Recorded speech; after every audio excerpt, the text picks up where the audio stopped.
It's all I have." The crumpled dollar bill trembled in her tiny hand. 8 years old, skinny, blonde hair tangled and wild. The entire diner held its breath. Jackson Harlow, Hell's Angels patch on his back, death in his eyes, the kind of man mothers warn their children about, stared down at this child who dared approach him. Everyone expected him to snarl, to scare her away, to prove he was the monster they all believed. Instead, his scarred hands began to shake. Because in that crumpled dollar, in those fearless green eyes, Jackson saw something he thought had died 7 years ago with his daughter: hope. What happened next would shatter everything Oakland thought it knew about monsters and angels. Subscribe now and follow this incredible story to the end. Comment your city below. Let me see how far this journey travels. Jackson Harlow hadn't slept in 3 days. He sat on his Harley in the parking lot of Ruby's Diner, engine off, hands gripping the handlebars so tight his knuckles had gone white. The morning fog of Oakland wrapped around him like a shroud, but he didn't feel the cold. He didn't feel anything anymore. Today was the anniversary. 7 years ago on this exact date, his wife Sarah and his daughter Lily had left the house to buy birthday candles for his 44th birthday. They never came home. A drunk driver, a red light, a collision that took 3 seconds and destroyed everything Jackson had ever loved. He reached into his vest pocket and pulled out the photograph he always carried. Sarah's smile, Lily's gap-toothed grin. She had been 8 years old, blonde hair, green eyes that sparkled with mischief. "I'm sorry," Jackson whispered to the photograph. "I'm so sorry I wasn't there." He had said those words every day for 7 years. They never got easier. His phone buzzed. A text from Viper, the chapter president. "Where are you? Church in 2 hours, don't be late." Jackson shoved the phone back in his pocket without responding. He needed coffee first. He needed to feel human for 5 minutes before he had to pretend to be strong in front of his brothers. He swung off the bike and walked toward the diner. The moment he pushed through the door, the atmosphere changed. Conversations stopped mid-sentence. A young mother with a toddler clutched her purse tighter. An elderly man turned his back deliberately. The teenage girl at the register went pale. Jackson was used to it. His leather vest displayed the Hell's Angels death's head patch. Tattoos covered both arms. Skulls, flames, names of brothers who had died. His brown hair was streaked with gray, pulled back in a ponytail. At 44, he looked like exactly what he was. A man who had seen violence, lived violence, and carried violence in every line of his face. What people didn't see was the violence that had been done to him, the kind that left no visible scars. "Large black coffee," he said to the girl at the register. His voice came out rougher than he intended. "To go." $3.75, she stammered, not meeting his eyes. Jackson reached for his wallet, and that's when he saw her. A little girl sat alone in a corner booth. Blonde hair tangled and messy, clothes clean but worn, a faded purple sweatshirt and jeans that were too short at the ankles. She had a glass of water in front of her and nothing else. She was staring directly at him. Jackson felt his heart stop. For one impossible second, he thought he was looking at Lily. The same blonde hair, the same skinny frame, the same age, 8, maybe 9 years old. But this girl's eyes were different. Lily's had been full of innocence. This girl's eyes held something else, something that looked like understanding, like she had already learned that the world could break you. She smiled at him. Not a nervous smile, not a polite smile, a real smile, warm and genuine, like she was greeting an old friend instead of a stranger covered in tattoos and leather. Jackson couldn't remember the last time anyone had smiled at him like that. He nodded slightly, then turned back to the register. His hands were shaking. He blamed it on the lack of sleep. "Sir, your coffee will be ready in a minute." Jackson stepped aside to wait. Behind him, he heard the soft sound of sneakers on linoleum. "Excuse me, mister." He turned. The little girl stood there, barely reaching his chest. Up close, he could see how thin she was. Her cheekbones were too sharp. Her wrists looked like they might snap if she lifted anything heavy. But her eyes, God, her eyes, were bright with something he couldn't name. Courage, maybe, or the kind of hope that hadn't been beaten out of her yet. She held out her hand. In her palm was a crumpled dollar bill, soft with wear, like it had been folded and unfolded 100 times. "I heard the lady say your coffee was $3.75, the girl said.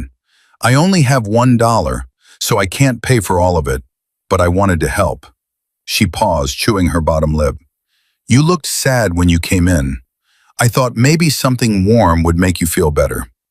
Jackson stared at the dollar, then at the girl, then at the dollar again. The diner had gone completely silent. Every single person was watching now. He could feel their tension, their judgment, their fear. They were waiting for him to do something terrible, yell at the child, scare her, prove that he was exactly the monster they assumed him to be. "That's your dollar?" Jackson asked quietly. The girl nodded. "It's all I have. I was saving it for something, but—" She shrugged, a gesture that seemed far too adult for her small body. "I think you need it more." Something cracked inside Jackson's chest. 7 years of armor. 7 years of numbness. 7 years of telling himself he didn't deserve kindness, didn't want connection, didn't need anyone. And here was this child, this skinny, messy-haired, bright-eyed child, offering him everything she had in the world. "What's your name?" he heard himself ask. "Emma. Emma Collins." "Emma." He said the name like he was testing it. "That's a pretty name." "Thank you. My mama picked it. She said it means whole or complete." Emma's smile flickered for just a second. "She's in heaven now." Jackson felt those words like a punch to the gut. "I'm sorry," he said. "I lost someone too, my daughter. She was about your age." Emma tilted her head, studying him with those two wise eyes. "Is that why you look so sad?" "Yeah," Jackson admitted. "That's why. My grandma says that people we love never really leave us. They just watch us from somewhere we can't see." Emma held the dollar out again. "Please take it. My mama would want me to help someone who's hurting." Jackson looked at the dollar. It was wrinkled, soft, probably the only money this child had to her name. And she was offering it to him, a stranger, a biker, a man everyone else in this room was afraid to even look at. He had two choices. He could refuse the dollar, walk away, and let the armor close back around him. Safe, cold, alone. Or he could accept what this child was offering. Not the money, he didn't need the money, but the kindness, the connection, the reminder that somewhere in this broken world, there were still people who saw humans instead of monsters. Jackson reached out and gently closed Emma's fingers back around the dollar.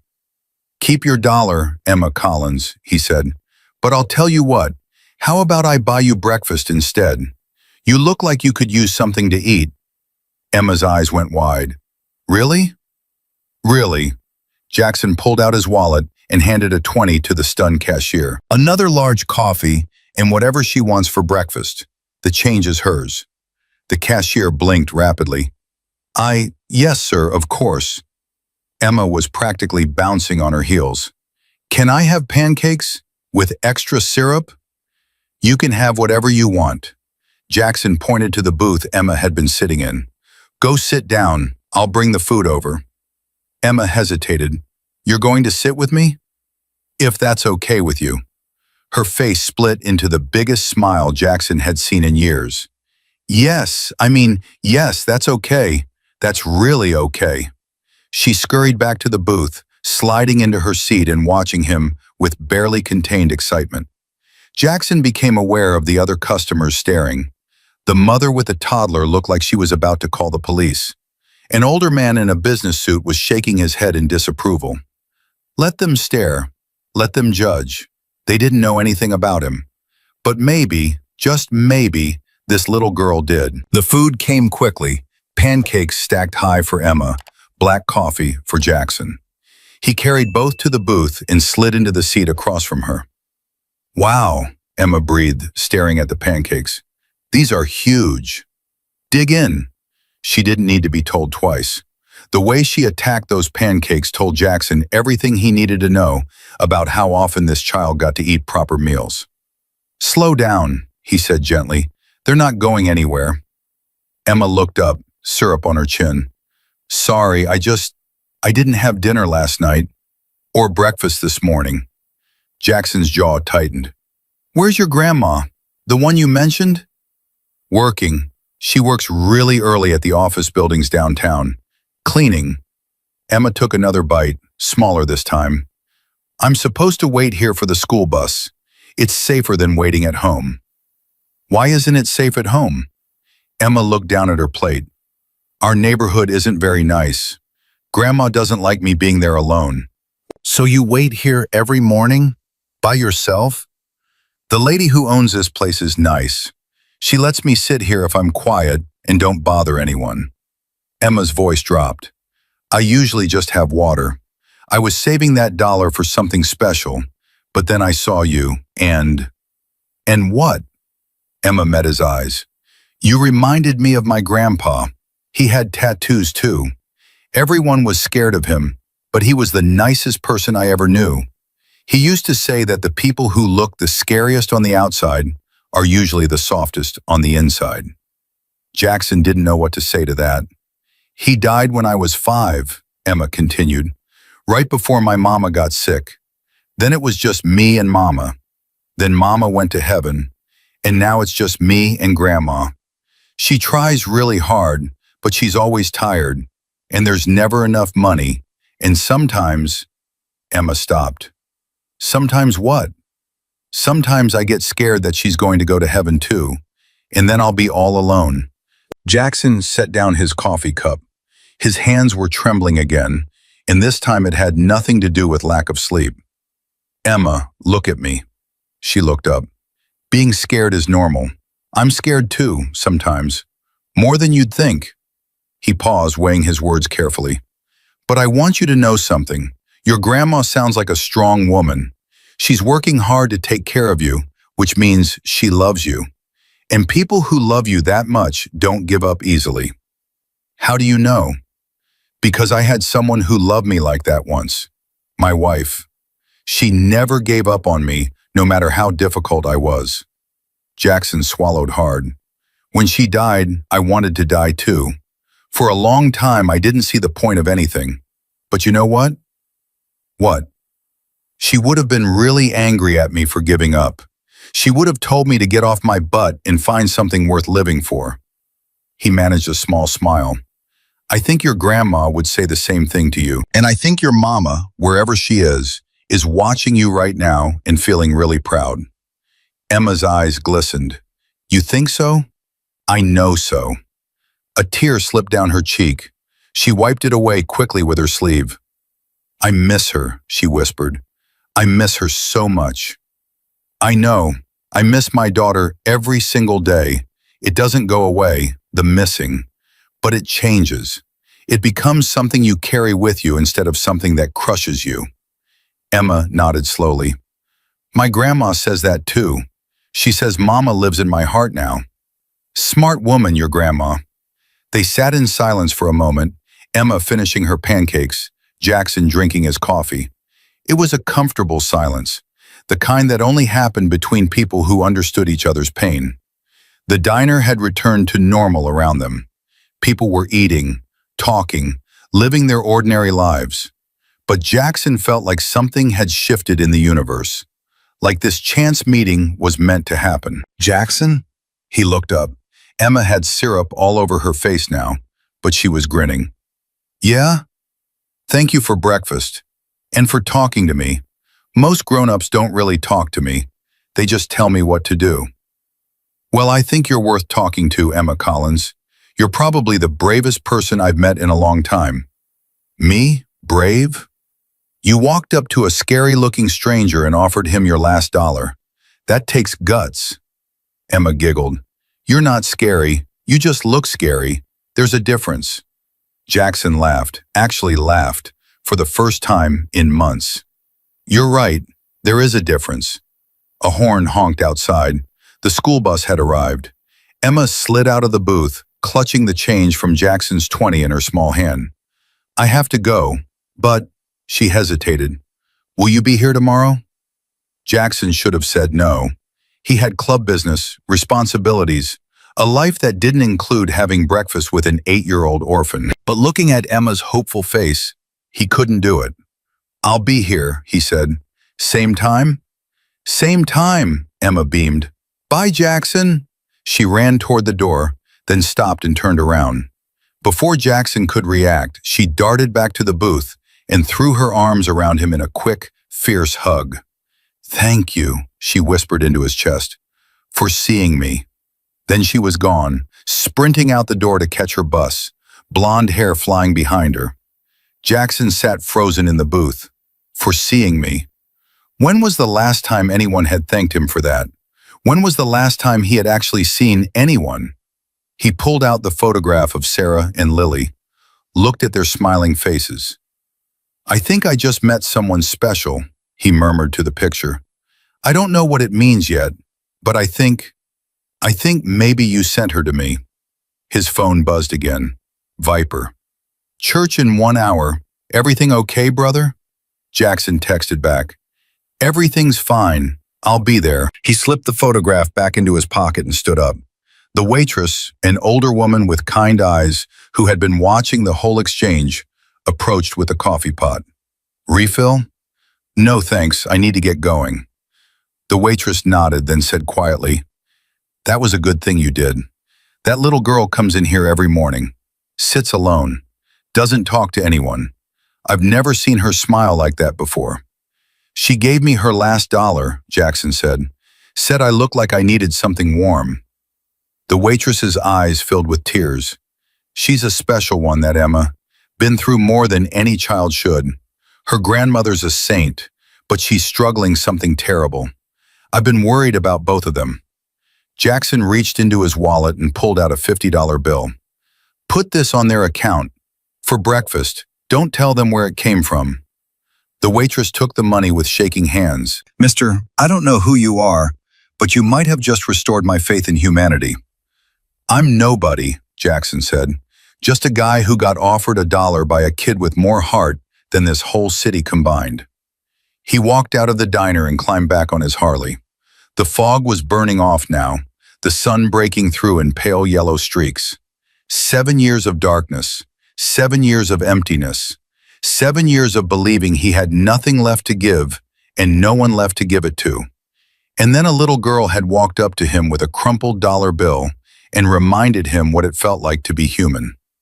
Jackson Harlow didn't believe in signs.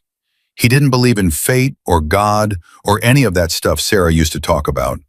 But as he started his engine and pulled out of the parking lot, he couldn't shake the feeling that something had just changed. Something important. Something that would alter the course of his life in ways he couldn't possibly imagine. He rode toward the clubhouse, the wind cold against his face, Emma's words echoing in his mind. "You reminded me of my grandpa. The people who look the scariest on the outside are usually the softest on the inside."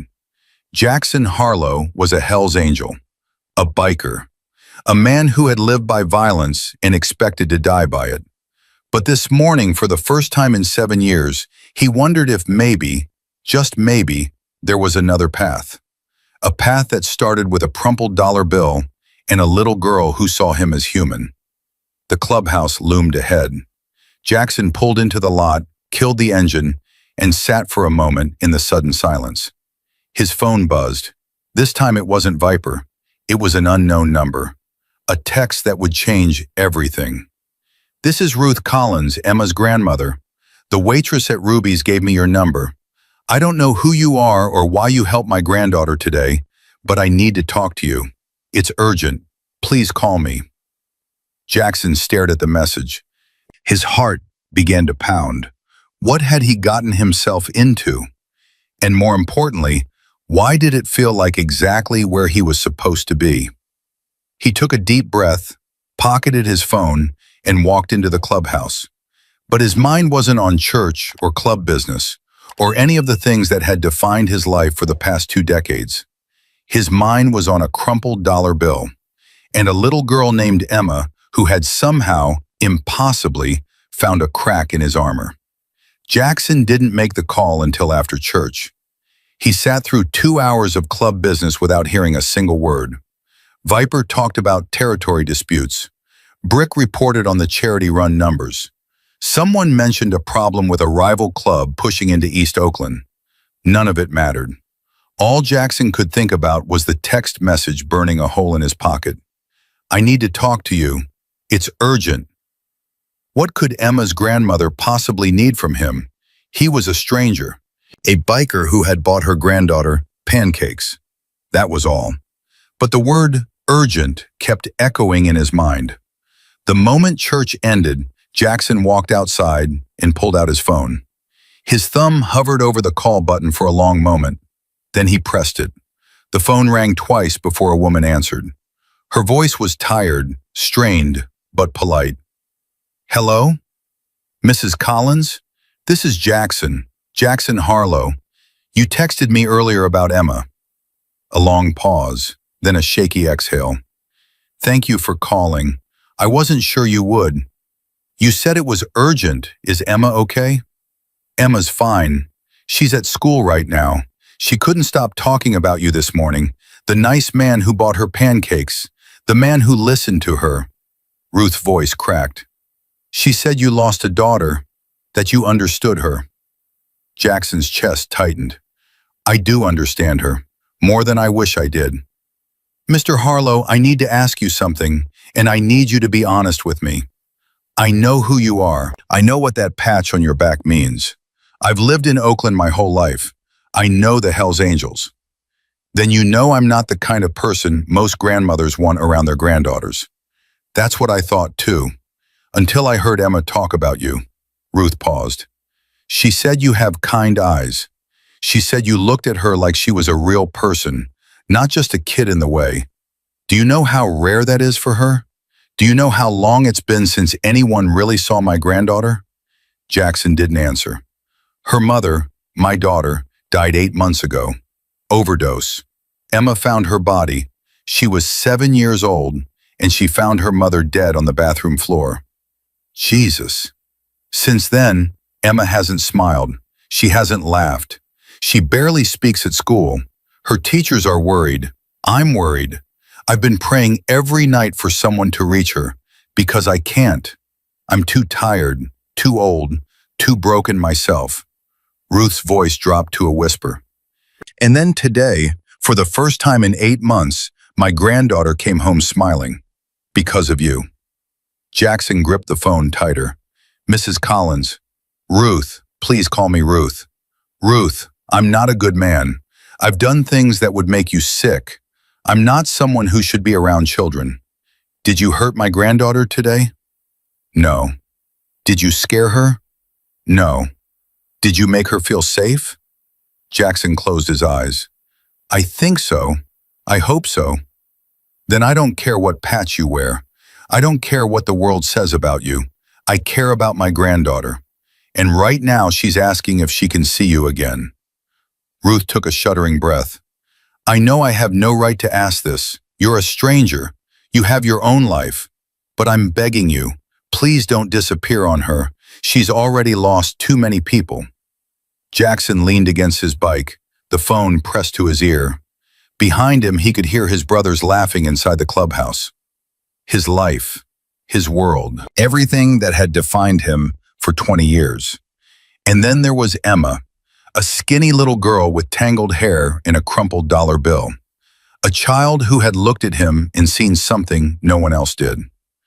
"I told her I'd be at Ruby's tomorrow morning," Jackson said. "Same time. I don't break my promises." He heard Ruth start to cry. Thank you, Mr. Harlow." "Jackson, call me Jackson." "Jackson," Ruth sniffled. "I don't know why you're doing this. I don't understand it, but thank you, from the bottom of my heart." "Don't thank me yet. I'm still figuring this out myself." He hung up and stared at his phone for a long moment. What the hell was he doing? He was a Hells Angel, vice president of the Oakland chapter.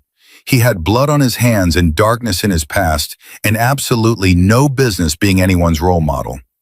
But when he closed his eyes, all he could see was Emma's face, her smile, the way she had hugged him like he was someone worth holding on to. For seeing me, Jackson pocketed his phone and walked back toward his bike. He needed to ride. He needed to think. He needed to figure out what this strange pull was that kept drawing him toward a little girl and her exhausted grandmother. He didn't have answers yet, but he had a promise to keep. And Jackson Harlow always kept his promises. The next morning, he was at Ruby's Diner at 7:15, sitting in the same booth, coffee steaming in front of him. At 7:28, the door burst open. Emma practically flew across the diner, her backpack bouncing, her hair still a tangled mess. She slid into the seat across from him with a grin so wide it seemed to take up her whole face. "You came! You really came! I told Grandma you would, but she wasn't sure, and I said you promised, and you're here." "I'm here," Jackson said. "Told you I would be. Can I have pancakes again?" "You can have whatever you want." Emma beamed. "Grandma never lets me have pancakes. She says they're too expensive and not healthy enough. But she gave me permission today. She said you're buying, so it's okay." Smart woman, your grandma. The waitress, Donna, Jackson had learned her name, came over with a knowing smile. "Same as yesterday?" "Same as yesterday, extra syrup." "Coming right up." As Donna walked away, Emma leaned forward on her elbows, studying Jackson with those intense green eyes. "Can I ask you something?" "Sure." "Why did you come back? Most people don't come back. My mom's friends said they'd visit after she died, but they never did. People always say things they don't mean." Jackson considered the question carefully. This kid deserved honesty. "I came back because you reminded me of someone. My daughter. Her name was Lily. She would have been 15 now, but she died when she was 8. Same age as you." Emma's face softened. "What was she like?" "Brave, like you. She wasn't afraid of anything. She used to run straight at life like nothing could stop her." Jackson's voice caught. "She had this laugh that could fill up a whole room, and she gave the best hugs in the world." "I'm sorry she died." "Me too." "Do you think she's with my mama? In heaven?" Jackson didn't know what he believed about heaven. He wasn't sure he believed in anything anymore. But looking at Emma's hopeful face, he couldn't bring himself to take that away from her. "Yeah," he said. "I think they're probably friends up there, looking down at us right now." Emma smiled. "I like that. Maybe they're having pancakes too." "Maybe they are." The food arrived, and Emma attacked her pancakes with the same enthusiasm as the day before. Jackson sipped his coffee and watched her, amazed at how natural this felt. Sitting in a diner with a kid he'd met yesterday, talking about death and heaven and pancakes. It should have been awkward. It should have been strange. Instead, it felt like coming home. "Jackson?" Emma said between bites. "Yeah? Are you really in a motorcycle gang?" "That's what Grandma said. She said you're a Hell's Angel." "Hell's Angels? Yeah. I've been riding with them for 20 years. Is it scary?" "Sometimes. Mostly it's just family. Brothers who look out for each other." Emma nodded slowly. "I used to have family. My mom, my grandpa, my grandma. Now it's just me and Grandma. It gets lonely." "I know that feeling." "Do you get lonely?" Jackson thought about his empty apartment, the silence that greeted him every night, the photographs he talked to because there was no one else. "Yeah," he admitted, "I get lonely."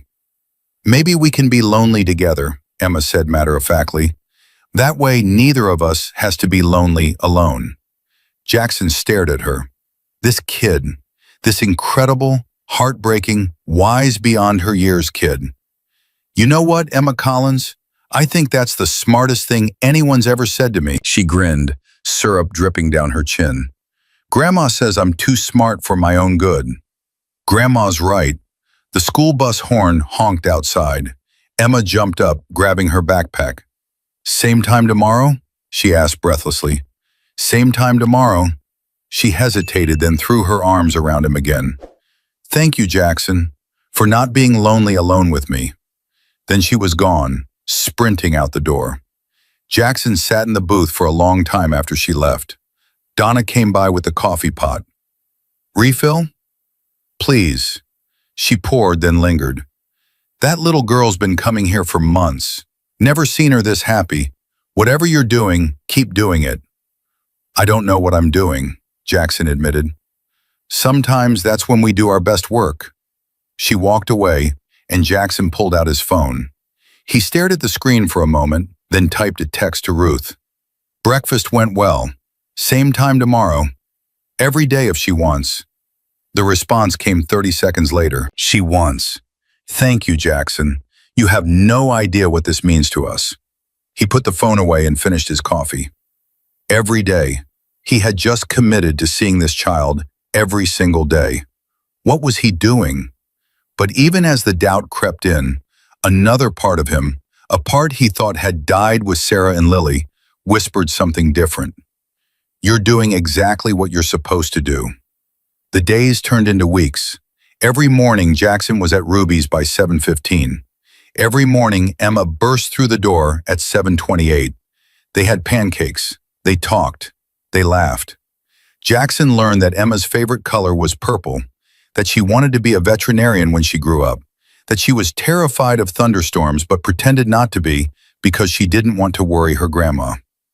Emma learned that Jackson's favorite food was steak, that he'd been in the Army before he joined the club, that he could fix any engine in the world but couldn't cook to save his life. They talked about Lily. They talked about Emma's mom. They talked about loss and grief and the strange ways people found to keep living after the world fell apart. And slowly, without Jackson fully realizing it was happening, the armor around his heart began to crack. 3 weeks in, Emma asked if she could see his motorcycle. Jackson hesitated. "Your grandma might not like that." "Please, I've never been on a motorcycle before. I just want to sit on it. I won't touch anything." He couldn't say no to those eyes. After breakfast, he walked her out to the parking lot where his Harley sat gleaming in the morning sun. Emma's jaw dropped. "It's so big." "Want to sit on it?" "Can I?" He lifted her up and set her on the seat. She gripped the handlebars, her feet dangling a foot off the ground, her face glowing with pure joy. "I feel like a superhero." "You look like one too." "Jackson, take a picture. I want to show Grandma." He pulled out his phone and snapped a photo of Emma on his Harley, grinning like she just won the lottery. It was, he realized, the first photo he'd taken in 7 years. "Send it to Grandma. Her number's in my backpack." Jackson sent the photo. A minute later, his phone buzzed with Ruth's response. "Oh my goodness, she looks so happy. Can we meet? I'd like to thank you in person." Jackson stared at the message. Meeting the grandmother. That felt like a big step, a real step. "Sure, when?" "Saturday morning? Our apartment? Emma can give you the address." Jackson took a breath. "I'll be there." That Saturday, Jackson pulled up to a rundown apartment complex in one of Oakland's rougher neighborhoods. The building was old, the paint peeling, the parking lot cracked and weedy, but flower boxes hung from one window on the 3rd floor, bright spots of color in the gray. Emma's window. He knew it without asking. He walked up 3 flights of stairs, his boots heavy on the concrete steps. At apartment 3B, he stopped and knocked. The door opened immediately. Ruth Collins was smaller than he expected, maybe 65, with silver brown hair pulled back in a practical bun. She wore a simple dress and sensible shoes, and her face bore the lines of a woman who had worked hard every day of her life. But her eyes, Emma's eyes, were warm. "Mr. Harlow, Jackson, please come in." The apartment was tiny but spotless. A worn couch, a small kitchen table, photographs everywhere. Jackson spotted Emma's school picture on the wall and felt his heart squeeze. "Emma's getting dressed," Ruth said. "She insisted on wearing something special for your visit. She's been talking about it all week." "I hope I'm not intruding." "Intruding?" Ruth shook her head. You're the best thing that's happened to us in months. Please, sit. Can I get you coffee? Coffee would be great. Jackson sat on the couch while Ruth busied herself in the kitchen.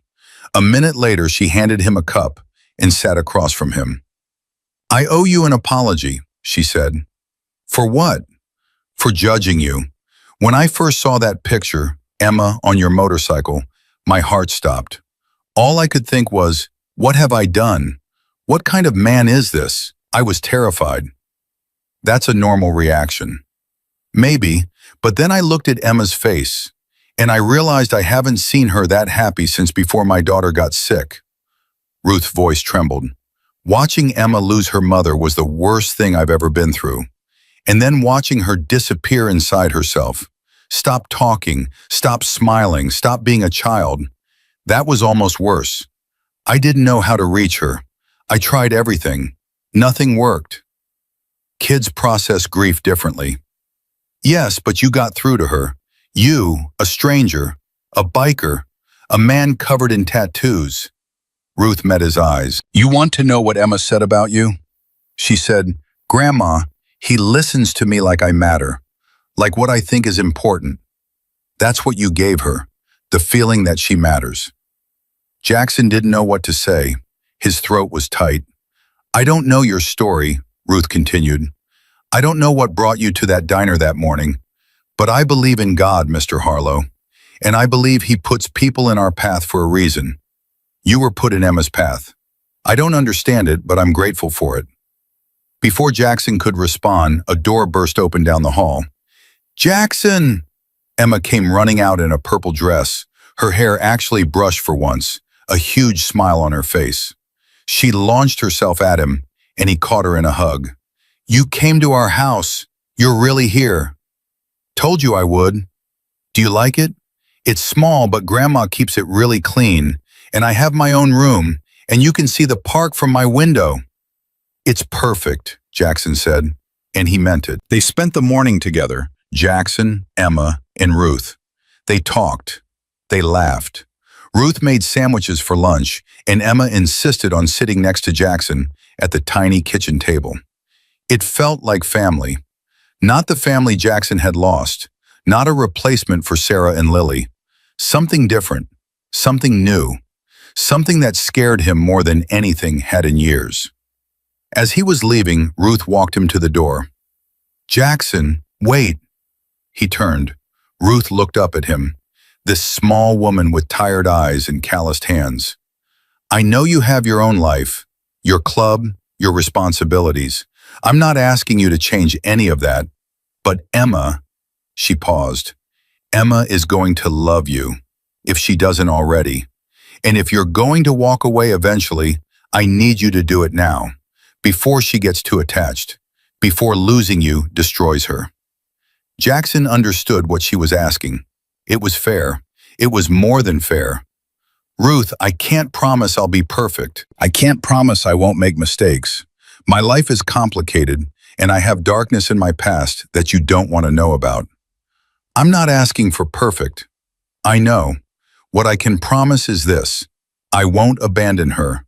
I won't disappear. As long as Emma wants me in her life, I'll be there. Every Tuesday breakfast, every phone call, every time she needs me. He held Ruth's gaze. I lost my daughter 7 years ago.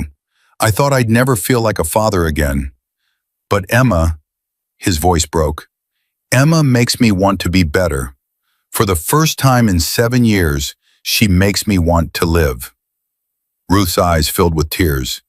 That's all I needed to hear. She reached out and squeezed his hand. This grandmother who had every reason to fear him, choosing instead to trust him. Welcome to our family, Jackson Harlow. God help us all. Jackson rode home that day with something he hadn't felt in years. Hope. But hope, he would soon discover, was a dangerous thing. Because the world had a way of punishing people who dared to believe in better. 2 weeks later, Jackson was at the clubhouse when Viper called him into the back office. The chapter president's face was grim. Close the door. Jackson obeyed. What's going on? Heard you've been spending time with some kid, little girl. Breakfast every morning. Jackson's stomach dropped. Where'd you hear that? Brick saw you at the diner. Couple other brothers have noticed you're different lately. Lighter, like you've got something to live for again. Viper leaned back in his chair. I'm happy for you, brother. After what happened to Sarah and Lily, you deserve some light. But some of the other guys are talking, wondering if you're going soft, wondering if this girl is going to be a distraction. She's 8 years old, Viper. She's not a distraction. She's what? Jackson thought about Emma's smile, her hugs, the way she looked at him like he was worth something. She's the reason I get out of bed in the morning, for the first time in 7 years. Viper studied him for a long moment. Then he nodded slowly. All right, I'll talk to the guys, but Jackson, be careful. The world we live in, it's not safe for civilians, especially kids. You start caring about someone, you give our enemies a target. Jackson felt a chill run down his spine. Nobody knows about her. Make sure it stays that way. He left the clubhouse with Viper's warning echoing in his mind. You give our enemies a target. Jackson had spent 20 years building a life of violence. He had enemies, real enemies, people who would love nothing more than to hurt him. And now he had something to lose. For the first time in 7 years, Jackson Harlow was afraid. Not for himself, for Emma. What had he done? What had he gotten them all into? The phone rang at 2 a.m. Jackson was instantly awake, his hand finding the phone in the dark. Hello? Jackson. Ruth's voice was thick with tears. Emma's in the hospital. She collapsed at school. They think it might be her heart. I don't know what to do. I don't know. Which hospital? Oakland General. Please, Jackson, please come. She's asking for you. She keeps asking for you. I'm on my way. Jackson was dressed and on his bike in 60 seconds. He rode through the dark streets of Oakland at speeds that should have gotten him killed, his heart pounding harder than the engine beneath him. Emma, his Emma, in the hospital, asking for him. Please, God, if you're there, please don't take her too. He burst through the emergency room doors at 2:23 a.m. Emma Collins, where is she? A nurse pointed down the hall. Room 7, family only. Jackson didn't stop to argue. He ran. Ruth was in the hallway, her face streaked with tears. She grabbed his arm. They're running tests. They won't tell me anything. She was fine this morning. She was fine. What happened? She was in gym class, just running around. Then she grabbed her chest and fell. The teacher said her lips turned blue. Jackson's blood went cold. Blue lips, chest pain, in an 8-year-old. Has she had heart problems before? No, never. She was born healthy. She's always been healthy. The door to room 7 opened. A doctor stepped out, a young woman with exhausted eyes. Mrs. Collins? Yes, that's me. How is she? What's wrong with my granddaughter? The doctor looked at Jackson. Are you family? Yes, Ruth said before Jackson could answer. He's family, please tell us. The doctor hesitated, then nodded. Emma has a congenital heart defect. It's called an atrial septal defect, a hole in the wall between the upper chambers of her heart. It's likely been there since birth, but it was small enough that it never caused symptoms. Until now, Jackson said. Until now. The hole has gotten larger. Her heart is working too hard. If we don't repair it, she'll go into heart failure. Ruth made a sound like a wounded animal. The good news is it's treatable. Surgery can fix it, but it needs to happen soon, within the next few weeks. Surgery? Ruth whispered. How much? How much does heart surgery cost? The doctor's face shifted, that look medical professionals get when they have to deliver impossible news. Without insurance, we're looking at around $80,000, maybe more depending on complications. The number hit Jackson like a physical blow. $80,000. Ruth Collins worked 2 jobs and could barely afford groceries. She didn't have $800, let alone $80,000. There are programs, the doctor said quickly, charity funds, payment plans. We can look into options. Can I see her? Jackson interrupted. Can I see Emma? The doctor nodded. She's awake. She's been asking for someone named Jackson. I assume that's you. Jackson pushed past her into the room. Emma lay in the hospital bed, looking impossibly small among all the wires and monitors. Her face was pale, her eyes heavy. But when she saw Jackson, she smiled. That smile, even now, even like this. You came, she whispered. Jackson moved to her bedside and took her small hand in his. Of course I came. I'll always come, remember? All the Tuesdays. All the Tuesdays. Emma's eyes fluttered. Jackson, I'm scared. I know, baby, I know. But you're going to be okay. The doctors are going to fix you right up. Promise? Jackson looked at this little girl, this brave, kind, impossible little girl who had saved him with a crumpled dollar bill. I promise, he said. I'm going to make sure you get better, no matter what it takes. Emma's grip tightened on his hand. Don't leave me. Never. Her eyes closed and she drifted into sleep. Jackson stood there, holding her hand, his mind racing. $80,000. He didn't have that kind of money. The club had funds, but not enough. Ruth had nothing. But Jackson Harlow had made a promise, and he would keep it if it was the last thing he ever did. He looked at Emma's sleeping face and felt something harden inside him. Whatever it took, whatever lines he had to cross, he would save this little girl's life, no matter the cost. Jackson didn't sleep that night.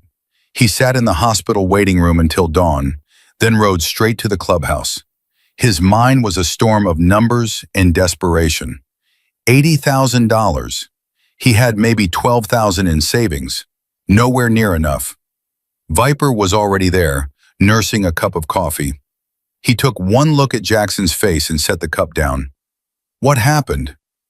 I need to call church. Emergency session, now. It's 6 in the morning, brother. I don't care. Call everyone. This can't wait. Something in Jackson's voice made Viper reach for his phone without another question. 45 minutes later, 15 men sat around the table. They were tired, confused, some of them annoyed at being dragged out of bed. But they were there. Jackson stood at the head of the table. He had never felt more exposed in his life. Most of you know I've been spending time with a little girl named Emma. Some of you have questions about that. Some of you think I've gone soft. He paused. Maybe I have. I don't care anymore. Brick leaned forward. What's going on, Jack? Emma's in the hospital. She has a hole in her heart. She needs surgery or she's going to die. The room went silent. Surgery costs $80,000. Her grandmother has nothing. I have $12,000 in savings. I'm asking the club for help. Viper rubbed his beard. That's a lot of money, brother. The club fund has maybe $30,000. Then I need $30,000. I'll figure out the rest. How? Tank asked from across the table. You gonna rob a bank? If I have to. The words hung in the air. Jackson meant them. Every syllable. Viper stood up slowly. Let me get this straight. You're asking this club to empty its treasury for a little girl you met a month ago. A girl who isn't family, isn't connected to us, has no claim on our protection. Yes. And if we say no, then I'll walk out that door and figure it out on my own. But I'm asking you, as my brothers, to help me save this child's life. The silence stretched. Then Brick stood up. I'm in. Whatever I've got, it's yours. Me too, said Demon, the club's treasurer. We can move some things around, find more. One by one, hands went up around the table. Tank, Razor, Ghost, Phoenix, every single man. Viper was the last. He looked at Jackson for a long moment, then nodded. All right, we're in, but $30,000 won't be enough. We need to think bigger. What do you have in mind? Viper's eyes hardened. We're the Hell's Angels. We know people who owe us favors, people who can move money. Let me make some calls. I don't want anything illegal. Who said anything about illegal? I'm talking about fundraising, brother, the old-fashioned way. We throw a benefit, invite every club in Northern California, charge admission, raffle off some bikes. We can raise serious money if we do this right. Jackson stared at him. You do that? For a kid you've never met? I'd do it for you. Viper put his hand on Jackson's shoulder. You've given this club 20 years. You've bled for us, nearly died for us. If this little girl matters to you, she matters to us. That's what family means. Jackson's throat closed up. He couldn't speak. Brick slapped him on the back. Let's get to work. We've got a kid to save. The next 3 days were a blur. Viper made calls, dozens of them, other MC clubs, local businesses, veterans organizations, anyone who might contribute to saving a sick child's life. The response was overwhelming. Clubs from as far as Sacramento and San Jose pledged support. A local car dealership offered to donate a motorcycle for the raffle. Restaurants volunteered food. A printing company made flyers for free. Word spread through Oakland like wildfire. The Hells Angels were raising money for a little girl's heart surgery. The same Hells Angels everyone feared. The same bikers people crossed the street to avoid. Jackson visited Emma every day. She was getting weaker. Anyone could see it. The doctors said they had maybe 3 weeks before her condition became critical. Jackson, Emma said one afternoon, her voice barely above a whisper. Yeah, baby. Am I going to die? The question hit him like a bullet. No, he said fiercely, you're not going to die. I won't let you. But Grandma was crying. I heard her talking to the doctor. She said she doesn't have enough money. That's not something you need to worry about. The money is being handled. How? My brothers are helping. The club. Emma's eyes widened. The motorcycle club? They're helping me? Yeah, they are. But they don't even know me. They know me. And I told them you're the bravest, kindest person I've ever met. That was enough for them. Emma was quiet for a moment. Then she reached under her pillow and pulled out a crumpled piece of paper. I made this for you. I asked the nurse for crayons. Jackson took the paper. It was a drawing, crude but recognizable. A tall figure with brown hair standing next to a small figure with blonde hair. They were holding hands. Above them, Emma had written in shaky letters, My family. Jackson's vision blurred. Do you like it? Emma asked anxiously. I love it, he managed. I love it more than anything. He tucked the drawing carefully into his vest, right next to his heart. That night, Jackson sat with Ruth in the hospital cafeteria. She looked like she had aged 10 years in 3 days. The benefit is on Saturday, Jackson said. Viper thinks we can raise at least 40,000, maybe more. 40,000, Ruth shook her head. That's still not enough. We'll find the rest. I'll sell my bike if I have to. Jackson, you can't. Yes, I can. That bike is just metal and rubber. Emma is a life. There's no comparison. Ruth reached across the table and took his hand. Why? Why are you doing all this? She's not your daughter. She's not your responsibility. She is now. But why? I need to understand. Jackson looked at this exhausted woman, this grandmother who had already lost so much and was facing losing everything. 7 years ago, I watched my wife and daughter die. I was driving. I survived. They didn't. The words came out raw, jagged. I've spent every day since then wishing I had died instead, wishing I could trade places, feeling like the world had taken everything and left me with nothing but guilt and regret. He paused, struggling to continue. Then Emma walked up to me in that diner, this skinny little kid with her last dollar. She looked at me, really looked at me, and she didn't see a monster. She saw a person who needed kindness, and she gave it to me, without hesitation, without expecting anything in return. His voice cracked. She gave me a reason to live, Ruth. For the first time in 7 years, I can't lose her. I won't survive losing another child I love. Ruth's tears were falling freely now. You love her. More than I knew I could love anything ever again. She loves you too. She talks about you constantly. Jackson this, Jackson that. You're her hero. I'm not a hero. I'm just a man trying to do right by a kid who deserves the world. Ruth squeezed his hand. You're wrong. You're exactly the hero she needs. Saturday came faster than anyone expected. The benefit was held at a warehouse the club owned on the outskirts of Oakland. By noon, the place was packed. Bikers from a dozen different clubs, veterans in leather vests, families from the neighborhood, even some cops who looked the other way because they knew what this was about. Jackson stood near the entrance watching the crowd pour in. Viper walked up beside him. We've already cleared 20,000 at the door. Raffle tickets are selling like crazy. The bike auction starts in an hour. It's really happening. Yeah, brother, it is. Viper hesitated. There's something else. Someone's here to see you. Who? A woman. Says she saw the story on the news. Wants to talk to you personally. What story? Apparently, Channel 7 ran a piece this morning. Little girl with a heart defect. Biker club raising money. It's going viral, Jackson. People are calling the station wanting to donate. Jackson's head was spinning.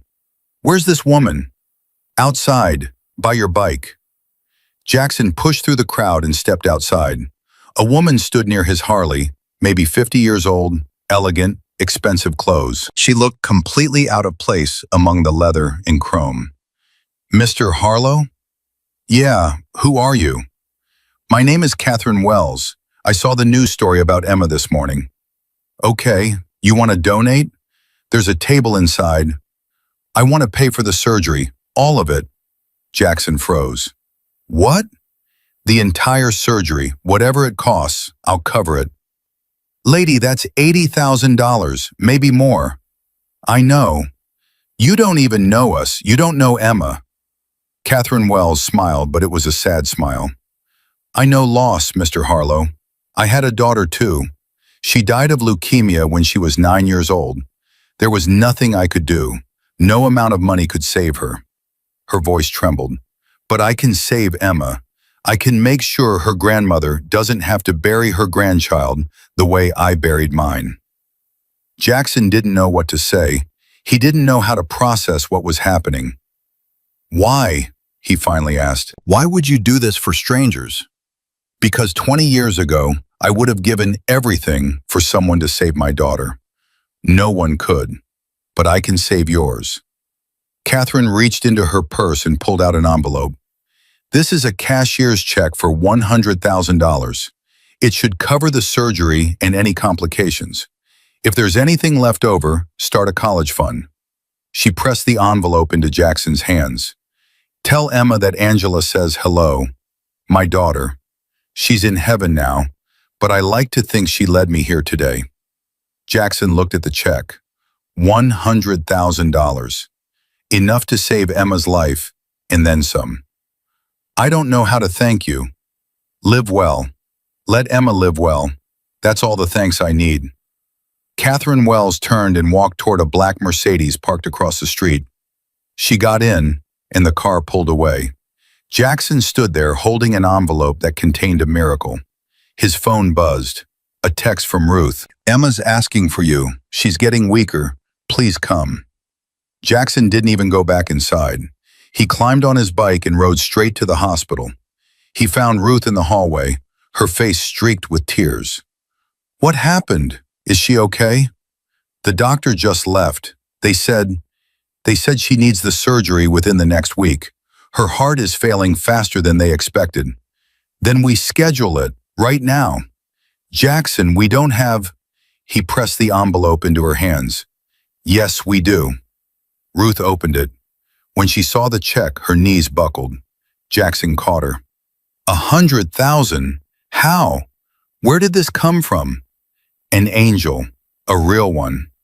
Ruth was sobbing now, great heaving sobs of relief and disbelief. We can save her. We can actually save her. Yes, we can. Jackson helped Ruth to a chair. then walked into Emma's room. She was awake, but barely. Her eyes were sunken, her skin pale. "Hey, kiddo." "Jackson." Her voice was so weak. "Did you come from the party?" "Grandma told me about the party." "Yeah, I came from the party, and guess what?" "What?" "We got the money, all of it. You're going to have your surgery." Emma's eyes filled with tears. "Really?" "Really. You're going to be okay, Emma. I promised, remember? I keep my promises."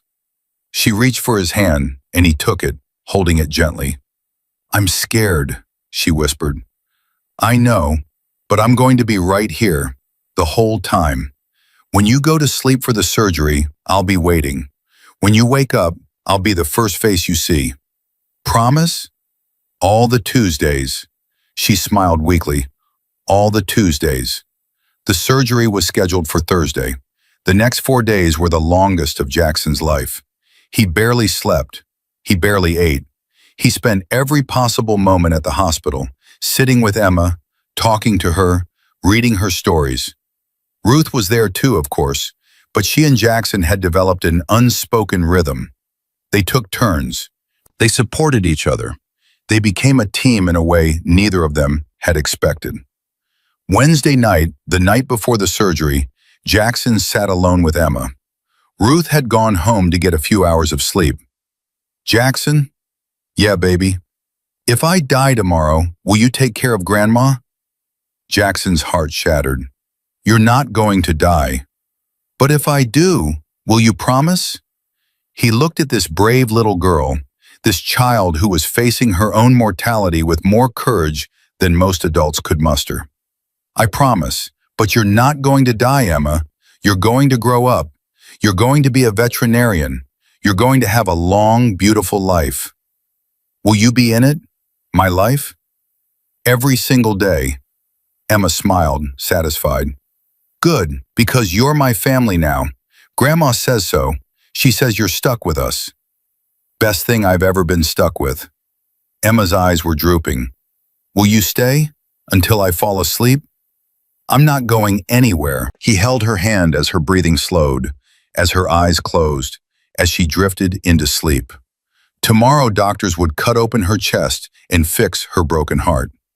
Tomorrow, everything would change. Jackson pressed his forehead to Emma's small hand and prayed, really prayed, for the first time in 7 years. "Please, please let her live. Take anything else. Take everything else. Just let this child live." Thursday morning arrived gray and cold. Jackson was at the hospital by 5 a.m. Ruth was already there, sitting in the pre-op waiting area, her hands clasped so tight her knuckles were white. "Did you sleep?" Jackson asked. "No. You?" "No." They sat together in silence, watching the clock tick toward the inevitable. At 6:30, a nurse came to get them. "You can see her for a few minutes before we take her to the OR." Emma was lying on a gurney, looking impossibly small in her hospital gown. But when she saw Jackson and Ruth, she smiled. "Hi." Ruth rushed forward, covering Emma's face with kisses. "My brave girl. My beautiful, brave girl." "Don't cry, Grandma. Jackson says I'm going to be okay." "That's right," Jackson said, stepping forward. "You're going to do great. The doctors are the best. They've done this surgery hundreds of times." "Will it hurt?" "You won't feel anything. You'll just go to sleep. And when you wake up, your heart will be all fixed." Emma reached into her gown and pulled out something small, the crumpled dollar bill. She had kept it all this time. "I want you to hold this," she said, pressing it into Jackson's hand. "For luck. Give it back to me when I wake up." Jackson's throat closed. He clutched the dollar, soft, worn, precious, and nodded. "I'll guard it with my life." "Okay." Emma took a deep breath. "Okay, I'm ready." The nurse stepped forward. "It's time." Ruth hugged Emma one more time, then stepped back, tears streaming. Jackson leaned down and kissed Emma's forehead. "All the Tuesdays," he whispered. "All the Tuesdays," she whispered back. Then they wheeled her away, and Jackson was left standing in the corridor, holding a crumpled dollar bill, watching the double doors swing shut. The surgery was supposed to take 4 hours.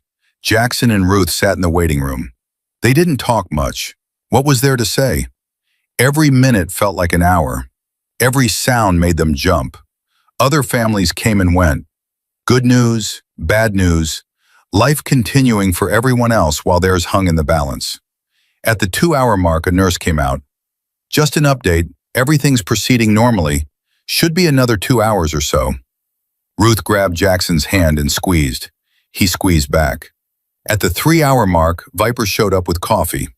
Thought you could use this. How did you know I was here? Brother, the whole club's been tracking this. There are about 15 guys in the parking lot right now, waiting for news. Jackson looked up, stunned. They're here?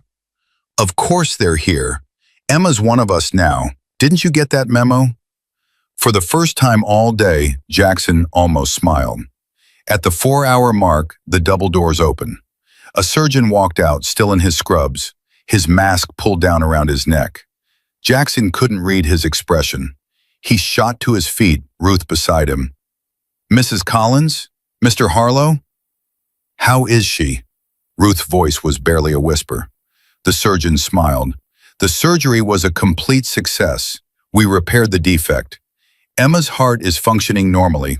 She's in recovery now, and she's going to be just fine. Ruth collapsed against Jackson, sobbing. He held her up, his own tears falling freely. Can we see her? Jackson asked. Give us about an hour to get her settled. Then you can see her. The surgeon walked away. Jackson and Ruth stood in the middle of the waiting room, holding each other, crying tears of relief and joy and gratitude. She was going to live. Emma was going to live. Jackson pulled out his phone and texted Viper. 2 words. She's okay. A moment later, he heard cheering from the parking lot. 15 Hell's Angels, celebrating the survival of a little girl they'd never met. An hour later, Jackson walked into Emma's recovery room. She was awake, groggy, pale, hooked up to machines, but awake. And when she saw him, she smiled. Jackson. Hey, kiddo, you did it. You're all fixed. I told you I was brave. The bravest. He reached into his pocket and pulled out the crumpled dollar bill. I believe this belongs to you. Emma's eyes lit up. She took the dollar and clutched it to her chest. You kept it safe. Always. Ruth came in behind Jackson, fresh tears on her face. She rushed to Emma's bedside, smoothing her hair, kissing her cheeks. My miracle girl, my precious miracle.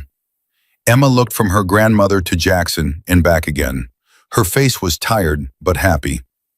We're a family, she said. A real family now. Ruth looked at Jackson. Jackson looked at Ruth. Yeah, Jackson said quietly. We are. He didn't know what the future held. He didn't know how a Hell's Angels biker, an elderly grandmother, and an 8-year-old girl were supposed to build a life together. But standing in that hospital room, watching Emma smile, feeling Ruth's hand slip into his, Jackson realized it didn't matter. They would figure it out. Together. Whatever came next, they would face it as a family. That night, after Emma had fallen asleep and Ruth had finally gone home to rest, Jackson sat alone in the hospital room, watching the steady rise and fall of Emma's chest. His phone buzzed. A text from an unknown number. He opened it and felt his blood run cold. Nice kid you've got there, Harlow. Be a shame if something happened to her. We need to talk. Santos. Santos, the leader of Los Diablos, the club's oldest enemy, a man who had sworn to destroy everything Jackson loved. How did he know about Emma? How did he find out? Jackson stared at the message, his heart pounding. The surgery was over. Emma was safe. But the danger was just beginning. Jackson's hands were shaking as he stared at the phone. Santos. The name alone sent ice through his veins. Miguel Santos was the president of Los Diablos, a ruthless MC that had been warring with the Hells Angels for over a decade. They dealt in things even Jackson wouldn't touch: human trafficking, hard drugs, violence for hire. Santos himself had killed at least 6 men that Jackson knew of, probably more. And now he knew about Emma. Jackson looked at the sleeping child in the hospital bed. So small, so fragile, so completely unaware that a monster had just put a target on her back. His phone buzzed again. Midnight, the old warehouse on Filbert Street. Come alone, or the girl pays for your sins. Jackson's jaw clenched so hard his teeth ached. He wanted to throw the phone through the window. He wanted to scream. He wanted to find Santos and tear him apart with his bare hands. But he couldn't do any of that. He had to think. He had to be smart. Emma's life depended on it. He stepped out of the room and called Viper. It's 2 a.m, brother. What's wrong? Santos knows about Emma. Silence on the other end. Then, how? I don't know, but he sent me a message. Wants to meet tonight, alone. That's a trap. Of course it's a trap, but if I don't go, he'll come after her. He'll come after Ruth. I can't let that happen. Jackson, listen to me. You walk into that warehouse alone, you're dead. Santos doesn't negotiate, he eliminates. I know. So what's the plan? Jackson closed his eyes. His mind was racing, sorting through options, discarding them one by one. I go, but you and the boys are nearby, hidden. If things go sideways, you come in heavy. That's insane. You got a better idea? Another pause. No, but I don't like it. Neither do I. But this is Emma we're talking about. I won't gamble with her life. All right, I'll round up the boys. We'll be there. But Jackson. Yeah? Don't do anything stupid. That kid needs you alive. Jackson hung up and walked back to Emma's room. She was still sleeping, her chest rising and falling steadily. The monitors beeped a soft, reassuring rhythm. He leaned down and kissed her forehead.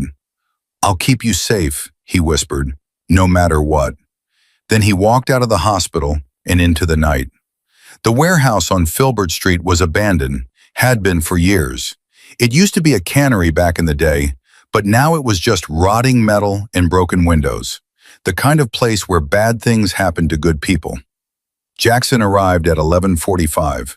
He parked his bike a block away and approached on foot, his boots crunching on broken glass and debris. He knew Viper and the boys were out there somewhere, watching. He couldn't see them, but he trusted them with his life. He had to. At midnight exactly, a door creaked open. Santos stepped out. He was smaller than Jackson remembered, maybe 5'8", wiry, with a shaved head and a face full of prison tattoos. But his eyes were what made him dangerous. Dead eyes. The eyes of a man who had stopped feeling anything a long time ago. Harlow, you actually came. You threatened a child. What did you expect? Santos smiled. It didn't reach his eyes. Relax. I'm not going to hurt your little girl. Not unless you give me a reason to. What do you want, Santos?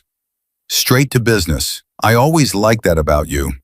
Santos lit a cigarette, the flame illuminating his scarred face. I want out. Out of what? The game, the war, all of it. He took a long drag. I'm dying, Harlow. Pancreatic cancer. Doctors give me 6 months, maybe less. Jackson hadn't expected that. So I'm trying to settle my accounts before I go. Make peace where I can. And you and me, we've got history. You killed 3 of my brothers. You killed 4 of mine. We're even. We'll never be even. Santos shrugged. Fair enough. But here's the thing. I've got information. Information that could protect your little girl and her grandmother for a long time. What kind of information? There's a contract out on you, Harlow. Has been for about 6 months. $50,000 to whoever takes you out. But the contract doesn't specify just you anymore. Someone added the girl and the old lady last week. Someone who's been watching you. Jackson's blood ran cold. Who? That's what I'm offering to tell you. In exchange for a truce. A real one. My guys leave your guys alone. Your guys leave mine alone. We all go our separate ways. And you expect me to trust you? No, but I expect you to trust your own desperation. Santos dropped his cigarette and crushed it under his boot. Someone in your own club put that contract out. Someone who thinks you've gone soft. Someone who wants you removed. Jackson felt like he'd been punched in the gut. You're lying. I've got no reason to lie. I'm dying, Harlow. I've done terrible things. I'm not looking for forgiveness. I know where I'm going when this is over. But I'm tired of the killing. And for some reason, seeing you with that little girl. Santos paused, something flickering in his dead eyes. I had a daughter once, long time ago. I destroyed that relationship like I destroyed everything else. But I remember what it felt like, wanting to protect something innocent. Jackson didn't know what to believe. Santos was a liar, a killer, a monster. But there was something in his voice that sounded almost human. Give me the name. The truce first. How do I know this isn't a setup? Santos reached into his jacket. Jackson tensed, hand going to his own weapon. But Santos only pulled out a folded piece of paper.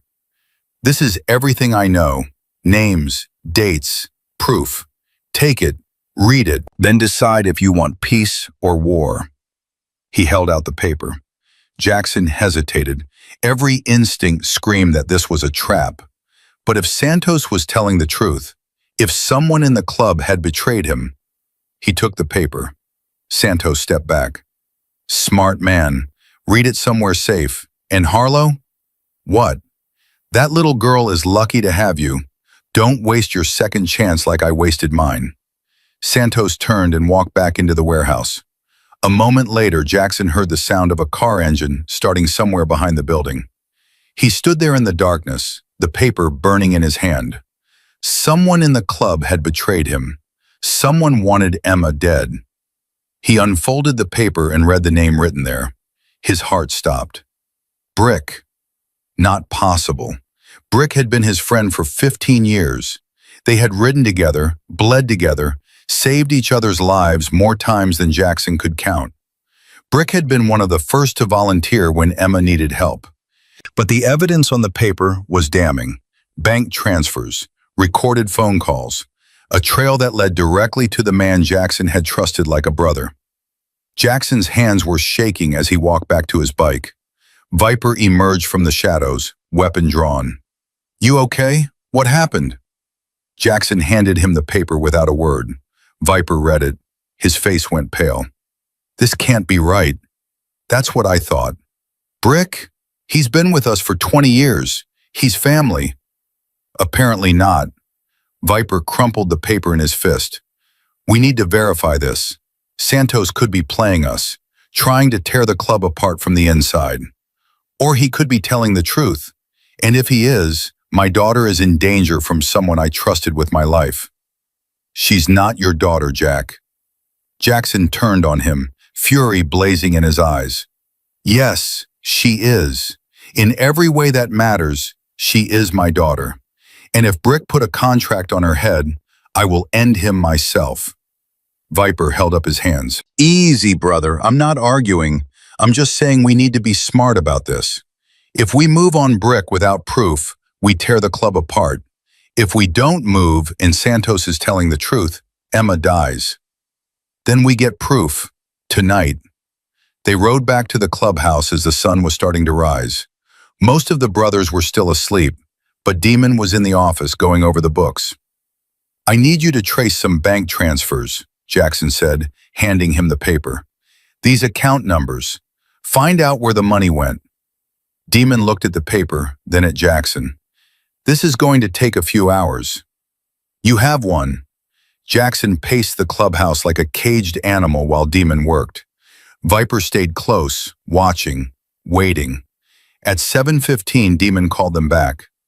I traced the transfers. Santos was telling the truth. The money went from Brick's personal account to a shell company in Nevada. That shell company has known ties to contract killers. Jackson felt sick. There's more, Demon said quietly.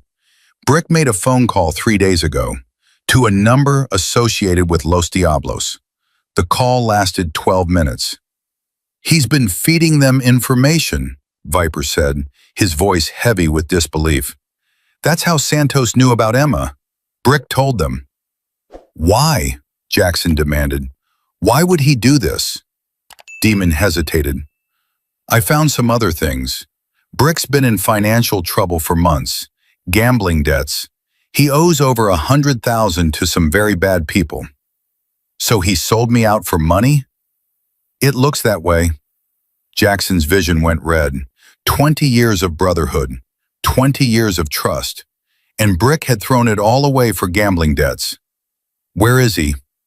At home, probably still sleeping. Jackson was already moving toward the door. Jackson, wait. Viper grabbed his arm. You can't just go over there and kill him. We have rules. We have to bring this to the table. The table can wait. He put a contract on an 8-year-old girl, and he'll answer for that. But if you execute him without a vote, you become the problem. You tear the club apart. Is that what you want? Jackson stood there, chest heaving, fury and grief warring inside him.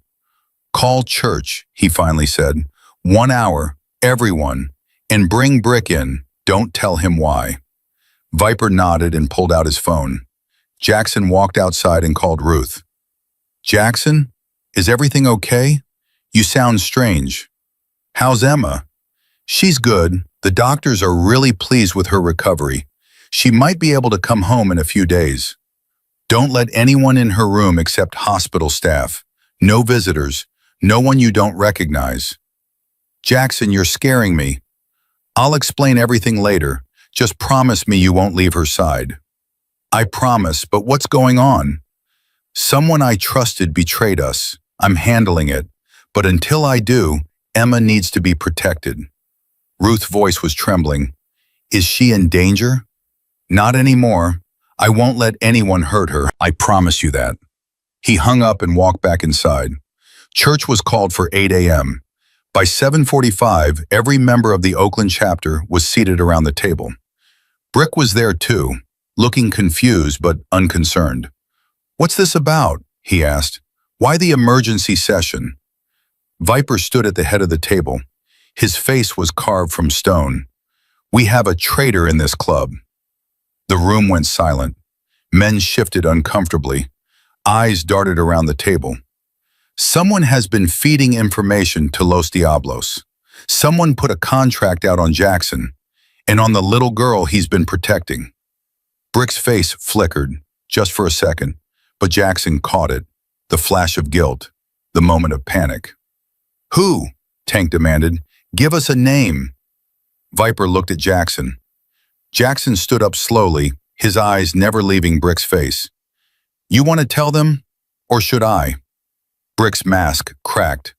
I don't know what you're talking about. Really? So you didn't transfer $50,000 to a shell company in Nevada? You didn't make a 12-minute phone call to Los Diablos 3 days ago? The room erupted. Men were shouting, cursing, demanding answers. Brick's face went white. Jack, I can explain. Explain what? Explain how you sold me out? Explain how you put a hit on an 8-year-old girl who never did anything to anyone? I didn't know they would go after the kid. I swear I only gave them information about you, the runs, the meetings. I never thought. You never thought? Jackson's voice was deadly quiet. You never thought that giving our enemies information might put innocent people in danger? Brick was sweating now. I owed money, Jack, bad money, to people who don't take no for an answer. They were going to kill me. I didn't have a choice. You always have a choice. You could have come to us. We would have helped you. You don't understand. I understand perfectly. You were weak. You were scared. And instead of trusting your brothers, you betrayed us. Jackson pulled out the paper Santos had given him. This is everything. Bank transfers, phone records, proof that you've been working with Los Diablos for 6 months. He threw the paper on the table. 6 months. How many of our brothers died because of information you gave them? How many operations went bad because they knew we were coming? Brick was shaking now. Jack, please, I'm sorry, I made a mistake. A mistake? Jackson slammed his fist on the table. My daughter is lying in a hospital bed recovering from heart surgery, and there's a contract on her life because of you. That's not a mistake. That's a betrayal. She's not your daughter. The words hung in the air. Jackson went very still. What did you say? Brick seemed to realize he had crossed a line. He tried to backtrack. I just meant, she's not blood. She's not family. She's just some random kid you picked up in a diner. Jackson moved so fast, no one saw it coming. He grabbed Brick by the throat and slammed him against the wall. 15 years of brotherhood, gone in an instant. She is my family, Jackson growled. She is more family to me than you ever were. And if anything happens to her because of what you did, I will kill you myself. Slowly. Jackson, Viper's voice cut through the chaos. Let him go. Jackson's hand tightened on Brick's throat. Jackson, the table has to vote. Let him go. Every muscle in Jackson's body screamed to finish it right there. To squeeze until Brick stopped breathing. To make him pay for every moment of fear Emma would feel. But Viper was right. If he killed Brick now, without a vote, he would be no better than the men he despised. He released Brick, who crumpled to the floor, gasping. Vote, Jackson said, his voice hoarse. Now. Viper stood at the head of the table. The charge is treason, betraying club secrets to enemies, endangering club members and their families. All in favor of stripping Brick of his colors and excommunicating him from the Hells Angels. Say aye. Aye. The word echoed around the table. Every single member. All in favor of turning him over to Los Diablos to settle his own debts. Say aye. Again, unanimous. Brick's face went gray. No, please. They'll kill me. You should have thought of that before you sold us out. Viper nodded to two of the larger members. Take him out back. Santos will be expecting delivery. They dragged Brick away, his screams echoing through the clubhouse. Jackson stood there, shaking with adrenaline and rage. Viper put a hand on his shoulder. It's done. Emma's safe. Is she? The contract's still out there. Santos said he'd cancel it, part of the truce. And you believe him? Viper sighed. I believe he's dying and wants to clear his conscience. Whether that's enough? He shrugged. We'll keep protection on Emma and Ruth until we're sure. Jackson nodded slowly. The fury was draining out of him, leaving only exhaustion. I need to get back to the hospital. Go. We'll handle things here.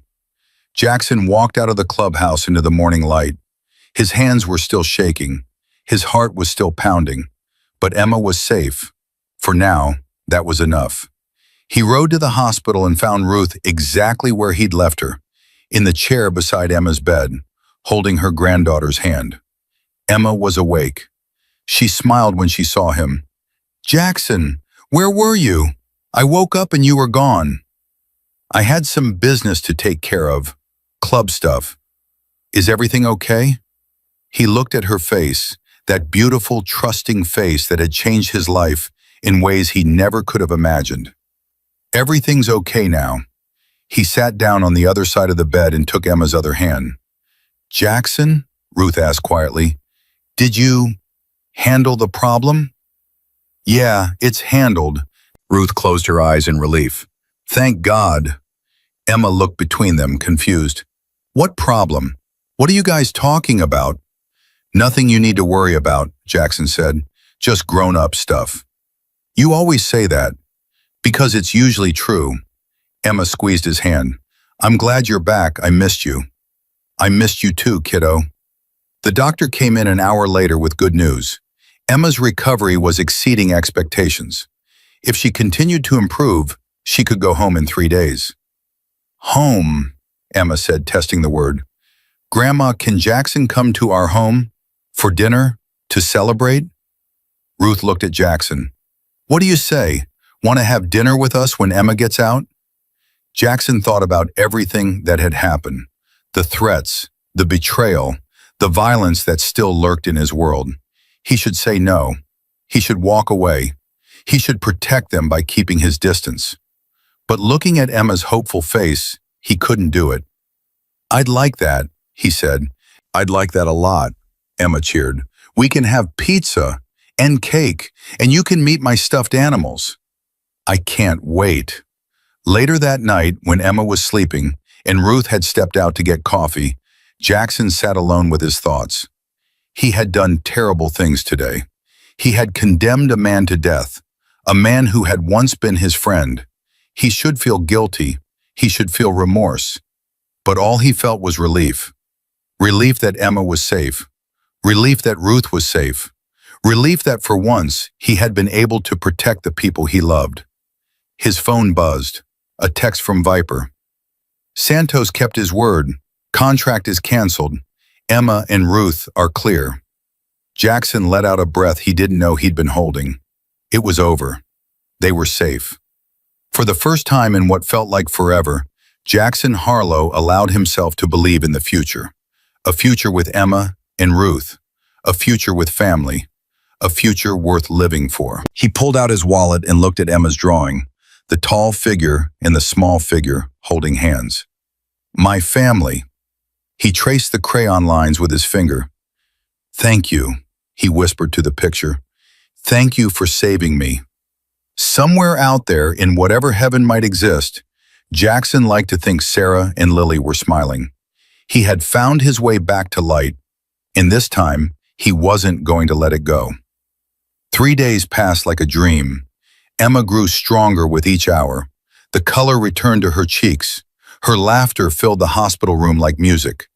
The doctors marveled at her recovery. They called her a miracle. Jackson knew she was exactly that. On the morning of her discharge, Emma sat up in bed, bouncing with impatience while Ruth filled out paperwork. "Can we go now? I want to go home. I want to show Jackson my room." "Almost ready," Ruth said, signing another form. "Patience, sweetheart." "I've been patient for a whole week." Jackson smiled. It still felt strange, smiling, like a muscle he had forgotten how to use. But around Emma, it came naturally. "Your grandma's right. A few more minutes won't kill you." Emma crossed her arms dramatically. "Easy for you to say. You're not the one who's been stuck in this bed forever." "Forever? It's been 6 days. That's forever in kid years." Ruth finished the paperwork and handed it to the nurse. "All done. Let's get you home." Emma practically leaped out of bed. The nurse had to remind her to slow down. She was still recovering from heart surgery after all. But Emma wasn't listening. She was too busy grabbing Jackson's hand and pulling him toward the door. "Come on! You promised you'd come to dinner." "I did promise that. And you keep your promises. Always." They walked out of the hospital together, Emma between Ruth and Jackson, holding both their hands. To anyone watching, they looked like a family. A grandmother, a granddaughter, and a father. Jackson wondered when that had started feeling true. Ruth's apartment looked different in daylight, smaller but warmer. Emma immediately dragged Jackson to her room, a tiny space filled with stuffed animals, drawings, and books about animals. "This is Mr. Whiskers," she said, holding up a worn teddy bear. "He's been with me since I was a baby. And this is Princess. She's a unicorn. And this is—" "Emma, let Jackson breathe," Ruth called from the kitchen. "He just got here." "But I want to show him everything." "You'll have time. He's not going anywhere." Emma looked up at Jackson with those serious green eyes. "You're not going anywhere, right?" "Right." "Promise?" "All the Tuesdays." Emma grinned and went back to introducing her stuffed animal collection. Jackson stood there surrounded by toys and drawings and the simple joy of a child's bedroom, and felt something shift inside him. This was what he had been missing for 7 years. This warmth, this connection, this sense of belonging to something bigger than himself. Dinner was pizza, Emma's choice, followed by chocolate cake from a bakery down the street. They ate together at the small kitchen table, crammed in elbow to elbow, and it was the best meal Jackson could remember having. "Jackson?" Emma asked, her mouth full of cake. "Don't talk with your mouth full," Ruth said automatically. Emma swallowed. Jackson, I have a question. Shoot, are you going to be my dad now? The question hit Jackson like a thunderbolt. Ruth froze, her fork halfway to her mouth. Emma, Ruth said carefully, that's a very big question. I know, but everyone at school has a dad, or at least someone who acts like a dad. And Jackson acts like a dad. He takes care of me. He worries about me. He came to the hospital every day. She looked at Jackson with absolute sincerity. So, are you my dad? Jackson didn't know what to say. He looked at Ruth, who seemed equally speechless. Emma, he stopped, started again. I'm not trying to replace anyone. Your real dad, I never had a real dad, Emma said matter-of-factly. Mama said he left before I was born. I don't even know his name. Jackson's heart ached. I know you can't be my real dad, Emma continued, but could you be my chosen dad? Like how Grandma chose to take care of me after Mama died. She didn't have to, but she chose to. Could you choose me too? Jackson felt tears pricking at his eyes. He blinked them back. Emma, I chose you the moment you walked up to me with that $1. I just didn't know it yet. So that's a yes? That's a yes. Emma's face split into the biggest smile Jackson had ever seen. She jumped out of her chair and threw her arms around him. I have a dad! I have a dad!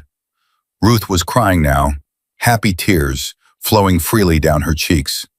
Welcome to the family, she said to Jackson. Officially. Thank you for letting me in. Thank Emma, she's the one who found you. Jackson held Emma tight, breathing in the scent of chocolate cake and hospital soap and little girl. His daughter. Not by blood, not by law, but by choice. And sometimes choice was stronger than anything. The weeks that followed were the happiest of Jackson's life. He fell into a rhythm with Emma and Ruth. Tuesday breakfasts at Ruby's continued, of course. That was sacred. But now there were also Thursday dinners and Saturday afternoons and phone calls every night before Emma went to bed. Jackson found himself doing things he never imagined. Helping with homework, attending school events, learning to braid hair, badly, but Emma didn't seem to mind. The club noticed the changes in him. Viper joked that Jackson was going soft, but there was respect in his eyes. You're a different man than you were 6 months ago, Viper said one evening at the clubhouse. Better or worse? Better, definitely better. That kid saved you, brother. Yeah, she did. The other members of the club embraced Emma too. She became a regular presence at the clubhouse, running around, asking questions about motorcycles, charming hardened bikers with her gap-toothed smile. Tank taught her how to change a tire. Demon showed her card tricks. Even the most grizzled members melted when Emma was around. One afternoon, she marched up to Viper with her hands on her hips. Mr. Viper, I have a question. Viper, who had killed men without blinking, looked vaguely terrified. Sure, what is it? How come Jackson doesn't have a nickname? Everyone else has cool names. Tank, Demon, Razor, but Jackson's just Jackson. Viper laughed. That's a good question. What do you think his nickname should be? Emma thought about it seriously. Guardian, because he guards me, like a guardian angel, but tougher. The room went quiet. Jackson felt his chest tighten. Viper looked at Emma for a long moment. Then he nodded slowly. Guardian, I like it. That night, at church, the club voted unanimously. Jackson Harlow was officially given the road name Guardian. When he got home, he had started thinking of Ruth's apartment as home. Emma was waiting up for him. What happened?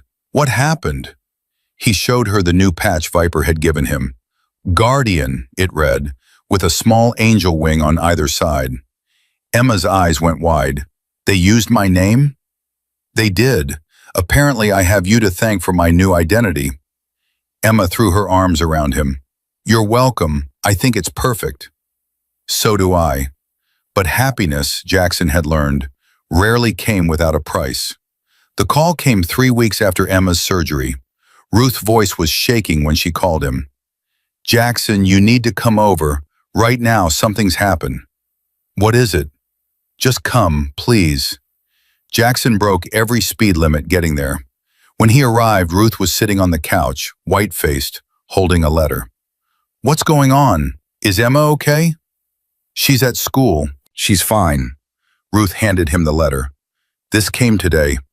Jackson read it. His blood ran cold. It was from Child Protective Services. Someone had filed a complaint. An anonymous tip. Allegations of an unfit home environment. Concerns about a minor child's exposure to criminal elements. An investigation was being opened. A social worker would be visiting within the week.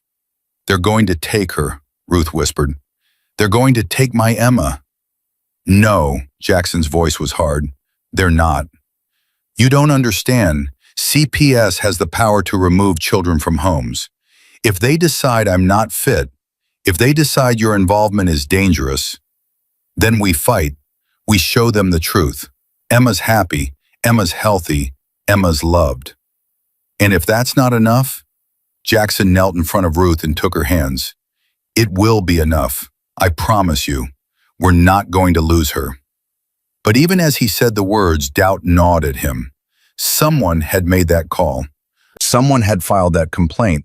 Who? The social worker arrived on a gray Tuesday morning.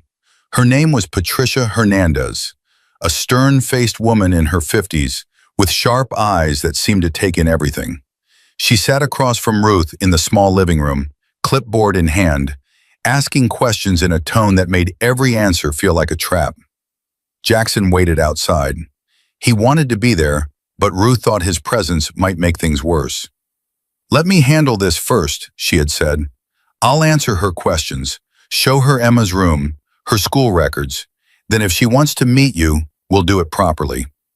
So Jackson sat on his bike in the parking lot, watching the clock, counting the minutes. After an hour, his phone buzzed. She wants to meet you. Come up. Jackson's heart was pounding as he walked up the stairs. He had faced down rival gangs, survived prison fights, stared death in the face more times than he could count. None of that scared him as much as this. Patricia Hernandez looked up when he entered. Her expression revealed nothing. Mr. Harlow, please sit down. Jackson sat across from her, acutely aware of his tattoos, his leather vest, everything about him that screamed danger to the outside world. I understand you've been spending a significant amount of time with Emma, Patricia said. Yes, ma'am. And you're a member of the Hells Angels. Yes, ma'am. Patricia's pen tapped against her clipboard. Mr. Harlow, I'm going to be direct with you. The complaint we received painted a very troubling picture. Allegations of gang activity in the home, concerns about Emma's safety, claims that she's being exposed to violence and criminal behavior. None of that is true. Then tell me what is true, in your own words. Jackson took a breath. This was it. Everything depended on what he said next. I met Emma 2 months ago at a diner. I was having one of the worst days of my life. I had lost my wife and daughter 7 years ago, and I was drowning. I had given up on everything. He paused, gathering his thoughts. Emma walked up to me and offered me her last dollar. She said I looked like I needed something warm. She was 8 years old, and she showed me more kindness than I had experienced in years. I bought her breakfast. We talked. I learned her story, that she had lost her mother, that she was living with her grandmother, that she was struggling just like I was.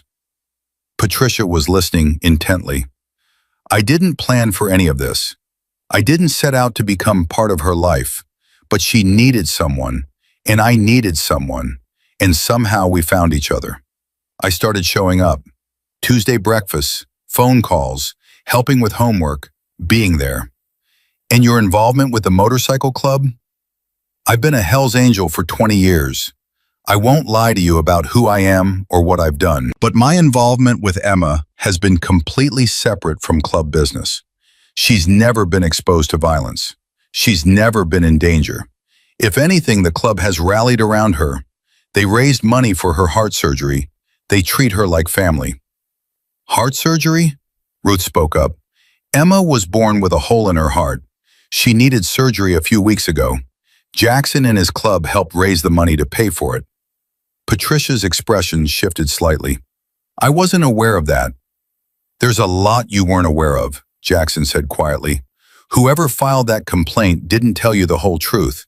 They told you what they wanted you to believe. Do you know who made the complaint? No, but I have my suspicions. Patricia set down her clipboard. Mr. Harlow, I've been doing this job for 25 years. I've seen good families torn apart by lies, and I've seen dangerous situations hidden behind smiles. My job is to figure out which is which. And what do you see here? Patricia looked around the small apartment. At the drawings on the refrigerator, the family photos on the wall, the well-worn furniture that spoke of limited means but abundant love. I see a grandmother who works 2 jobs to provide for her granddaughter. I see a child who is clearly loved and cared for. And I see a man who, despite his appearance and his background, seems genuinely devoted to this family. Jackson held his breath. However, Patricia continued, I need to do my due diligence. I'll be conducting a full investigation. I'll speak to Emma's teachers, her doctors, anyone else who can provide insight into her living situation. I'll also need to speak to Emma herself. When? This afternoon, if possible, at her school, in a comfortable environment. Ruth nodded. Of course, whatever you need. Patricia stood. I'll be in touch. In the meantime, I'd advise you both to continue as you have been. Don't make any sudden changes. And Mr. Harlow, yes? Keep being the man that little girl seems to think you are. That's the best thing you can do right now. She left, and Jackson and Ruth sat in silence. What do you think? Ruth finally asked. I think we have a chance, but we're not out of the woods yet. The investigation lasted 3 weeks. 3 weeks of interviews and home visits and background checks. 3 weeks of waiting and worrying and praying. Jackson was interviewed twice more. Patricia asked about his past, the fights, the arrests, the violence. He answered honestly. He didn't hide anything. I've done things I'm not proud of, he told her, but I've never hurt a child. I never would. Emma is the most important person in my life. I would die before I let anything happen to her. Patricia also interviewed Viper, Tank, and several other club members. To their credit, they cleaned up well. They spoke about the charity work the club did, the toy drives, the scholarship fund they had started, with Emma as the first recipient. She interviewed Emma's teachers, who reported that Emma's grades had improved dramatically since Jackson entered her life. She was more confident, more engaged, happier. She interviewed Donna at Ruby's Diner, who wrote a glowing letter about the Tuesday breakfast she had witnessed for months. She even interviewed Dr. Morrison, Emma's surgeon, who confirmed that Jackson had been at the hospital every single day of Emma's recovery. Finally, she interviewed Emma herself. Jackson wasn't allowed to be present, but Ruth told him about it later. She asked Emma about you, about how you make her feel, about whether she's ever been scared of you. What did Emma say? Ruth smiled through her tears. She said you're the best thing that ever happened to her. She said you make her feel safe. She said she never wants to lose you. And then she showed Mrs. Hernandez the drawing she made, the one that says, "My family." Jackson's throat tightened. Patricia asked her who was in the drawing. Emma pointed to each figure. That's Grandma, that's me, and that's my dad, my chosen dad. 2 days later, Patricia Hernandez called. The investigation is complete, she said. I'm closing the case. Ruth collapsed against Jackson, sobbing with relief. We found no evidence of neglect, abuse, or unsafe conditions. On the contrary, every person we interviewed spoke highly of the care Emma receives. Thank you, Jackson managed. Thank you so much. There's more. In my official report, I'm noting that Mr. Harlow's presence in Emma's life has been demonstrably positive. Removing him would, in my professional opinion, cause significant harm to Emma's emotional well-being. Jackson couldn't speak. The relief was overwhelming. Whoever filed that complaint did so with malicious intent, Patricia continued. I don't know who they are, and I probably never will, but I want you to know, I've seen a lot of families in my career. What you three have built is special. Don't let anyone take it from you. We won't, Jackson said. I promise. That night they celebrated. Ruth made Emma's favorite dinner, spaghetti and meatballs, while Jackson picked up a cake from the bakery. Emma ran around the apartment in her pajamas, too excited to sit still. We won, she kept saying. We beat the bad guys. We did, Jackson agreed. And now you can stay forever? Forever and ever. Emma threw her arms around him. I love you, Dad. It was the first time she had called him that without hesitation, without asking permission. Jackson held her tight, his eyes burning. I love you too, sweetheart, more than you'll ever know. Later, after Emma had finally fallen asleep, Jackson sat with Ruth on the small balcony. The city lights glittered below them. Thank you, Ruth said quietly. For what? For not giving up, for fighting for us, for being the man Emma needed when she needed you most. She saved me, Ruth, long before I ever saved her. Ruth reached over and took his hand. I know, she saved me too. They sat in comfortable silence watching the city breathe. What happens now? Ruth asked. Now we live. We take care of Emma. We show up every day and do the best we can. And the club? The club understands. Family comes first. Emma comes first. Ruth squeezed his hand. You're a good man, Jackson Harlow. I'm trying to be. You are. The months passed and life settled into a new rhythm. Emma started third grade with a new confidence. Her teachers remarked on the change in her. She was more outgoing, more engaged, quicker to smile and slower to retreat. Ruth cut back to one job. Catherine Wells, the woman who had paid for Emma's surgery, had set up a trust fund to help with expenses. Ruth cried when she found out. She tried to refuse, but Jackson convinced her to accept it. Pride doesn't pay bills, he told her. Let someone help for once. The club threw a party to celebrate Emma's one-year anniversary of survival. They called it her Heart Birthday, the day she got a second chance at life. Viper presented her with a tiny leather jacket, custom-made just for her. On the back was a patch, Guardian's Angel. Emma wore it everywhere. Jackson kept going to Ruby's every Tuesday morning. Sometimes Emma came with him. Sometimes it was just the two of them, a man and his coffee, remembering the day that changed everything. Donna always had his usual ready. Large black coffee, extra strong. Thanks, Donna. Thank you, Jackson, for reminding this old waitress that miracles still happen. One Tuesday, about a year after they first met, Emma brought something to breakfast. I have a present for you, she announced. A present? It's not my birthday. I know, but I wanted to give you this anyway. She handed him a small wooden frame. Inside was the crumpled dollar bill, the same dollar she had offered him that very first morning. I asked Grandma to help me frame it, Emma said. I thought you should have it, to remember. Jackson held the frame like it was made of gold. Emma, this is your dollar. No, she said, it's our dollar. It's how we found each other. She pointed to an inscription at the bottom of the frame. In Emma's careful handwriting it read, "The dollar that built a family." Jackson pulled her into a hug, not trusting himself to speak. I love you, Dad, Emma whispered. I love you too, sweetheart. All the Tuesdays. All the Tuesdays.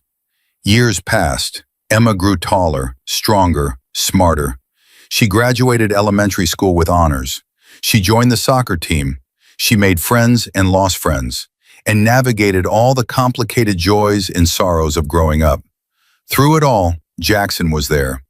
He was there for her 9th birthday and her 10th. He was there when she got her first A+ and when she failed her first test. He was there when a boy broke her heart in 6th grade and when she won the science fair in 7th. Ruth grew older too, her hair turning fully silver, her steps slowing. but her eyes still sparkled when she watched Emma and Jackson together. "You gave her back her childhood," she told Jackson one evening. "You gave her the father she never had. She gave me back my life. Fair trade." The Hells Angels remained part of Jackson's world, but it was different now. He took on a mentoring role, helping younger members find their way, steering them away from the mistakes he had made. The club's charity work expanded. They built a scholarship fund in Lily's name, helping kids like Emma get medical care they couldn't afford. They partnered with local schools and community centers. People still feared them. Some people always would. But more and more, people saw what Emma had seen from the beginning, that the men behind the leather and the tattoos were human beings, flawed, complicated, capable of both darkness and light. On the 7th anniversary of her surgery, Emma stood up at a school assembly to receive the Community Spirit Award. She was 15 now, tall and beautiful, with Ruth's kind eyes and a confidence that had been hard-won. "I want to thank my grandmother," she said into the microphone, "who gave up everything to raise me when she didn't have to. And I want to thank my dad, my chosen dad, Jackson Harlow." Jackson sat in the audience, Ruth beside him, his heart full to bursting. "When I was 8 years old, I met a stranger in a diner. He looked scary, tattoos everywhere, leather jacket, the kind of person most people cross the street to avoid. But I wasn't scared. I walked up to him and offered him my last dollar because he looked like he needed something warm." The audience was silent, hanging on every word. He could have ignored me. He could have walked away. Instead, he bought me breakfast. He listened to me. He kept showing up, even when it was hard, even when people told him he shouldn't. Emma's voice grew stronger. "I learned something important from Jackson. I learned that family isn't about blood or biology. It's about choice. It's about showing up day after day, even when it's difficult. It's about loving someone enough to fight for them." She looked directly at Jackson. "My dad taught me that the people who look the scariest often have the biggest hearts. He taught me that second chances are real. And he taught me that $1, one small act of kindness, can change the entire world." She held up the framed dollar bill. "This dollar bought a cup of coffee 7 years ago, but really, it bought so much more. It bought a father, a family, a future." Emma smiled through her tears. "Thank you, Dad, for everything, for all the Tuesdays." The audience erupted in applause. Jackson stood, Ruth beside him, both of them crying unashamedly. Emma ran off the stage and threw herself into Jackson's arms. "I love you, Dad." "I love you too, sweetheart. Always." That night, Jackson sat alone on his bike in the parking lot of Ruby's Diner. It was closed now, too late for dinner, too early for the morning rush. But he came here sometimes when he needed to think, when he needed to remember. He pulled out his wallet and looked at the photograph he still carried, Sarah and Lily, smiling at him from another lifetime. "I found them," he said softly. "The family you wanted me to have. I found them, and they found me." He imagined he could hear Sarah's voice, warm with approval. "I know, I sent them to you." Jackson smiled. Maybe she had. Maybe the universe had a plan all along. Maybe a little girl with a crumpled dollar was always meant to walk into his life and save him. Or maybe it was just luck, just chance, just two broken people finding each other in the darkness. Either way, the result was the same. He had a daughter. He had a family. He had a life worth living. All because a little girl had seen past the leather and the tattoos and the scars and offered a stranger her last dollar. Jackson started his bike and rode toward home, real home, where Emma and Ruth were waiting. The fog rolled through Oakland like it always did. The city breathed and bustled and lived. And somewhere in the middle of it all, a man who had once been lost found his way back to light. Not through strength, not through violence, not through any of the things he had spent his life believing in. Through kindness, through choice, through love. Tuesday breakfast at Ruby's Diner, every week without fail. It wasn't much in the grand scheme of things, just pancakes and coffee and conversation. But for Jackson and Emma and Ruth, it was everything. It was family. It was home. It was proof that even the hardest hearts can heal, even the deepest wounds can mend, and even the most unlikely people can become exactly what someone else needs. All because a little girl bought a Hell's Angels coffee with her last dollar, and he decided to see where kindness could lead. It led here, to this moment, to this family, to all the Tuesdays stretching forward into a future filled with hope.